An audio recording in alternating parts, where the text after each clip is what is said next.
Thank you all. Thank you, thank you. Thank you, thank you. So let me say, and I love you back. And I love you back. So let me say, my heart is full today. My heart is full today, full of gratitude for the trust you have placed in me, full of love for our country, and full of resolve. The outcome of this election is not what we wanted, not what we fought for, not what we voted for, but hear me when I say, the light of America's promise will always burn bright. As long as we never give up, and as long as we keep fighting.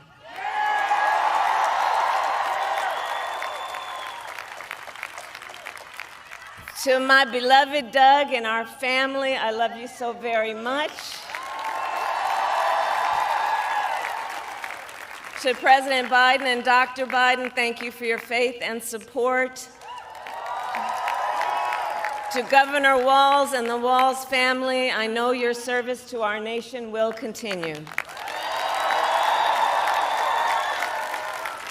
And to my extraordinary team, to the volunteers who gave so much of themselves,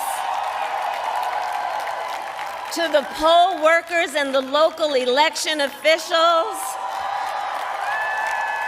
I thank you all.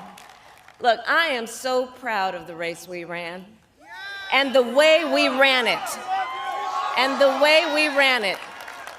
Over the 107 days of this campaign, we have been intentional about building community and building coalitions, bringing people together from every walk of life and background, united by love of country with enthusiasm and joy in our fight for America's future.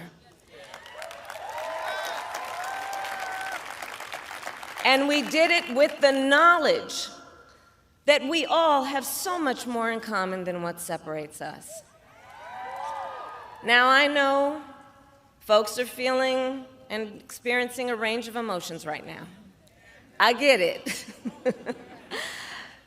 But we accept the results of this election.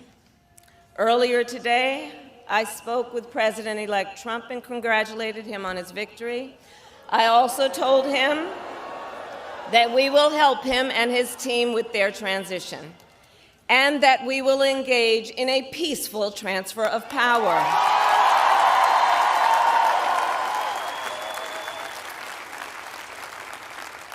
A fundamental principle of American democracy is that when we lose an election, we accept the results. That principle, as much as any other, distinguishes democracy from monarchy or tyranny. And anyone who seeks the public trust must honor it. At the same time, in our nation, we owe loyalty not to a president or a party, but to the Constitution of the United States.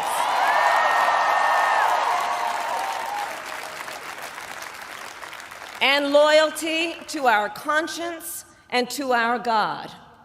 My allegiance to all three is why I am here to say, while I concede this election, I do not concede the fight that fueled this campaign.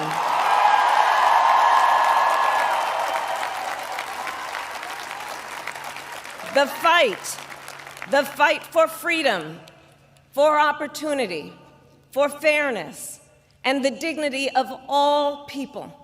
A fight for the ideals at the heart of our nation, the ideals that reflect America at our best. That is a fight I will never give up.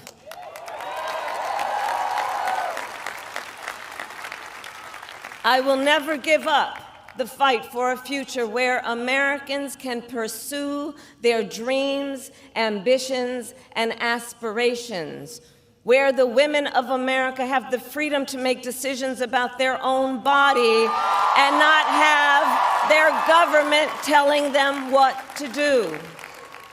We will never give up the fight to protect our schools and our streets from gun violence. And America, we will never give up the fight for our democracy, for the rule of law, for equal justice, and for the sacred idea that every one of us, no matter who we are or where we start out, has certain fundamental rights and freedoms that must be respected and upheld.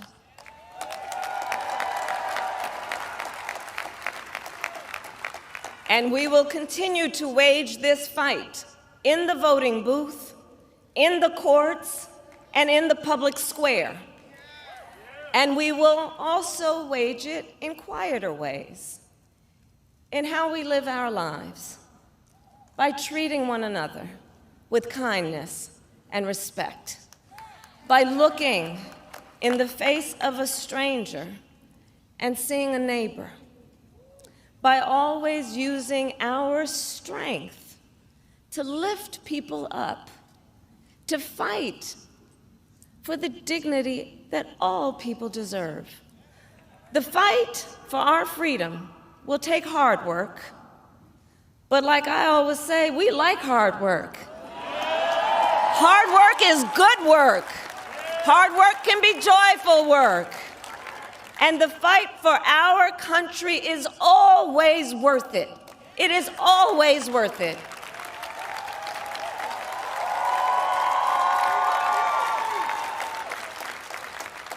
To the young people who are watching, it is,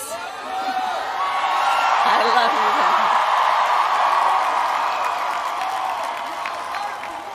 you. To the young people who are watching, it is okay to feel sad and disappointed, but please know it's going to be okay. On the campaign, I would often say, when we fight, we win. But here's the thing. Sometimes the fight takes a while. That doesn't mean we won't win. That doesn't mean we won't win. The important thing is don't ever give up. Don't ever give up. Don't ever stop trying to make the world a better place. You have power. You have power. And don't you ever listen when anyone tells you something is impossible because it has never been done before.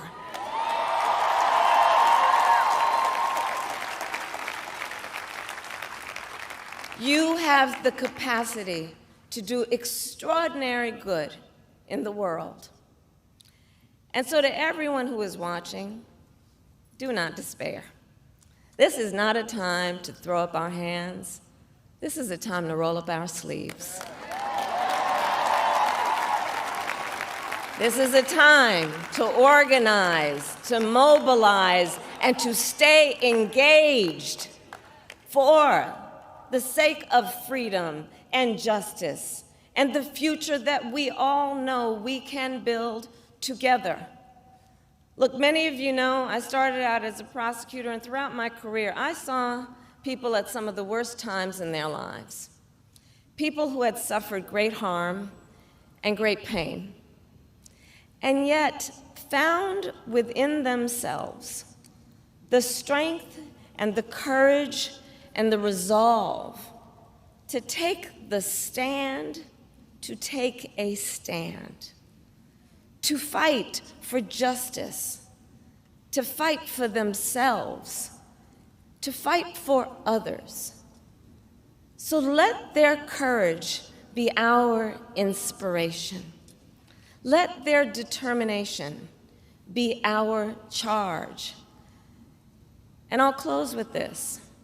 There's an adage an historian once called a law of history, true of every society across the ages. The adage is, only when it is dark enough can you see the stars.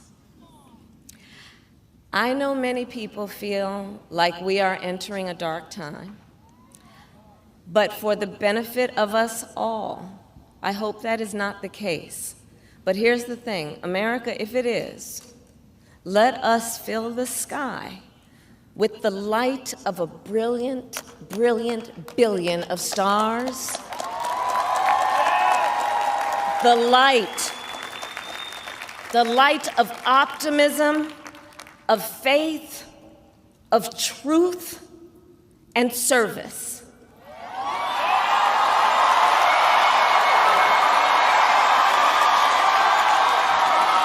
HU.